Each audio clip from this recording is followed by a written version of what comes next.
నేనైతే కిచెన్‌లోకి వెళ్ళిన వెంటనే నైట్ కడిగేసిన అంట్లన్నీ సర్దేస్తాను. మీరేం చేస్తారు? ఈరోజైతే బ్రేక్‌ఫాస్ట్‌లోకి మేము లేయర్డ్ చపాతీ అండ్ నైట్ చేసిన చికెన్ ఉంది. అది తింటున్నాము. ఈ లేయర్డ్ చపాతీ నేను మా అమ్మ దగ్గర నేర్చుకున్నాను. తను చాలా చేస్తుంది. ఎందుకో తెలీదు, తను కాల్చేటప్పుడే మంచి స్మెల్ వస్తది. కానీ నేను చేస్తే అలా రాదు. బట్ తినడానికి టేస్ట్ అయితే అలానే ఉంటుంది.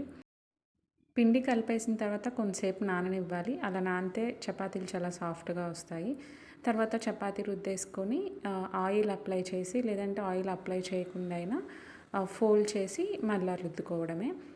మంచిగా ఉంటాయి. మీకు కొంచెం టైం ఉంది, పర్లేదు అనుకున్నప్పుడు మీరు ట్రై చేయొచ్చు. మీరు ఇలా చేస్తుంటారా? చేస్తే ఇలానే ఫోల్డ్ చేస్తారా? ఒకసారి నాకు కామెంట్ చేయండి. ఒకవేళ చేయకపోతే ఒక్కసారి ట్రై చేయండి, బావుంటుంది. ఎలా వచ్చిందో కూడా నాకు కామెంట్ చేయండి. బాయ్.